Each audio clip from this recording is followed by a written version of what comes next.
il va y avoir le rtv1860.com pour ceux qui nous voient sur YouTube ou pour d'autres. Il y a beaucoup de sites qui prennent nos vidéos. Ça nous fait vraiment plaisir. Ces jours-là, je vais parler un peu du milieu associatif. Il y a deux points qui sont très très importants. Je vais mettre tout ça ensemble, le consulat du Maroc et l'associative. Il y a quelques années, il y a 3 ou 4 ans, 5 ans, les autorités ont décidé de faire la Fédération des Marocains du Canada. Mais moi, je l'appelle la Fédération des autorités marocaines au Canada. Parce que ce n'est pas une fédération qui représente la communauté au sein des autorités, mais il représente les autorités, il défend plutôt les autorités. De toute façon, on n'a pas besoin de se défendre dans notre pays l'un contre l'autre, nous sommes tous des Marocains. Mais ce qu'il y a que cette fédération, personne ne voulait.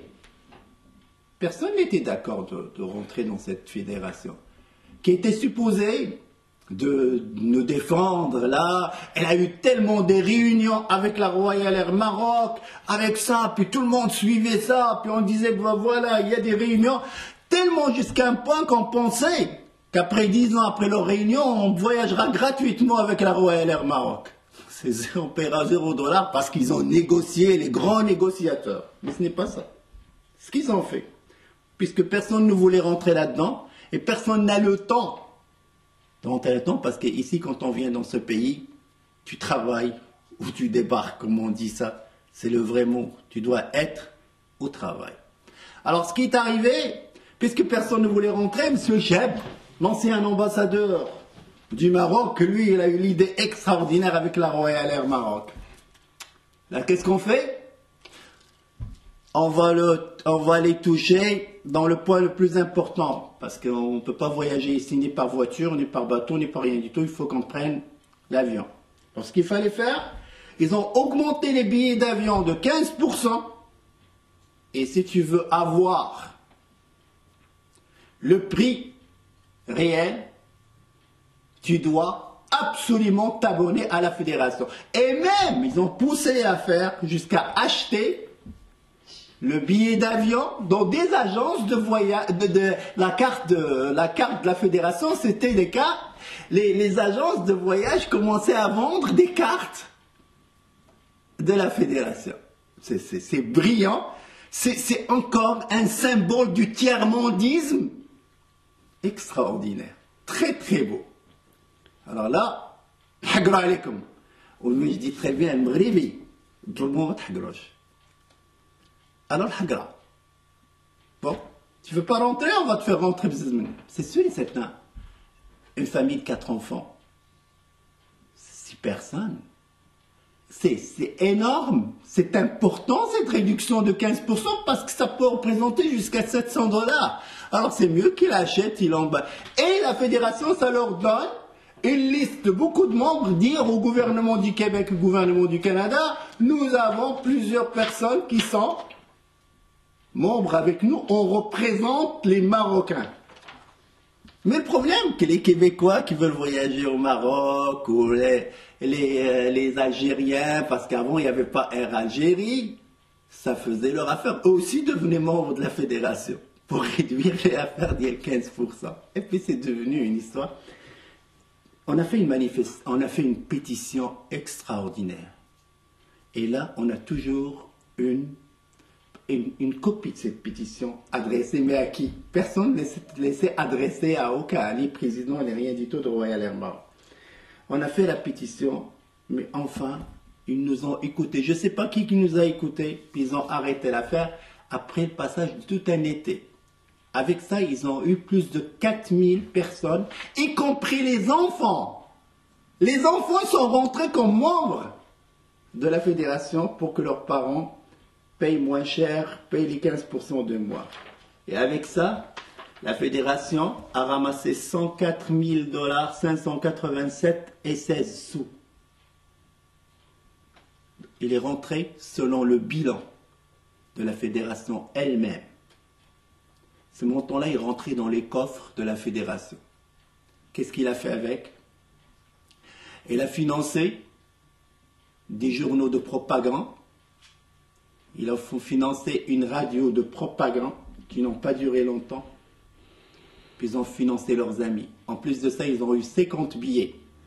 Là où il y a des billets qui sont donnés comme cadeau à certains mêmes ministres et certains députés qu'on peut considérer du Québec, qu'on peut considérer ça comme corruption. Et en temps et lieu, on pourrait vraiment pousser l'enquête comme ça a été. Et pour les pilotes de ligne qui nous écoutent, ou les stewards, hôtesses de l'air, vous savez, vous étiez probablement surpris de voir qu'il y avait à un certain moment une enquête sur l'assurance maladie du Québec. Cette assurance de maladie du Québec, vous pouvez demander à certaines personnes de votre entourage qui ont créé une frustration au sein de notre communauté. Et ce n'était qu'à les réponses, parce que quand on voulait vraiment parler, on nous disait ici, ce n'est pas moi qui ai fait ça, mais c'est monsieur le président qui a fait ça. Et pour parler au président, il y a madame Soubar qui bloquait parler au président parce que son fils travaille ici. Et elle-même était impliquée dans les fraudes de l'assurance maladie. Alors tout ce qu'il y avait à faire, c'est d'impliquer monsieur Brada, ancien président de la Royal Air Maroc, et l'obliger à parler. Il a répondu quand il a vu lui-même qu'il était touché lui-même. Monsieur, il est touché, l'homme. Mais il n'a pas vu qu'il a pu toucher 4000 Marocains qui sont victimes de sa discrimination et de la compagnie qu'il représentait. Qu'il soit lui, donc qu'il soit n'importe quel fonctionnaire, n'importe quel employé chez lui, chez la Royal Air Maroc,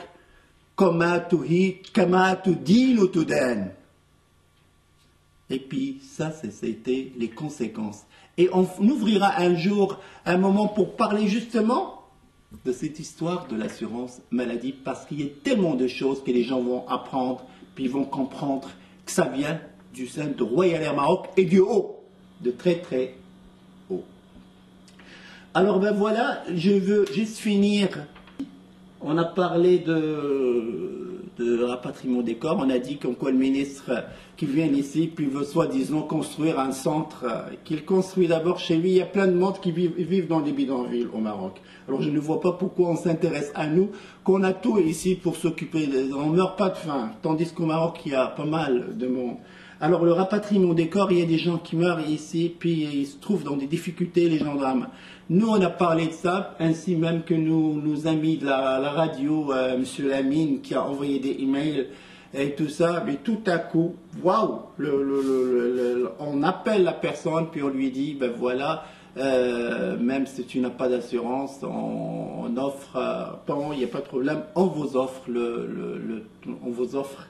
le montant pour. Alors on veut vraiment faire comme ce que le gouvernement tunisien fait et ce que le gouvernement algérien. C'est une très bonne chose. Bravo à ceux qui ont pris cette décision. Mais ce que j'ai entendu, qu'il va y avoir les gens qui sont dans le besoin, peut-être 5 personnes. 5 personnes, c'est-à-dire, est-ce qu'on prend cette assurance avec la Banque Populaire, oui ou non? S'il y a 5 personnes, on n'est pas sûr qu'on va mourir juste 5. À moins qu'on planifie ça avec le bon Dieu, on va signer un pacte avec lui, on va mourir, on sera 5 à mourir. Ok, mais 5. On est vivant, et on n'arrive pas à se défendre avec le consulat. Imagine que tu vas mourir, puis quelqu'un d'autre va décider est-ce qu'il va t'amener gratuitement avec le gouvernement marocain ou non. Alors c'est ça que j'aimerais que les autorités marocaines s'expliquent. Et j'aimerais que c'est une action sociale. Il faut qu'il soit vraiment une action parfaite, et qu'il soit vraiment avec une déclaration ouverte, et que les gens comprennent vraiment que c'est une chose pour tout le monde et que ce n'est pas une chose pour quelques Marocains ou pour 5 Marocains.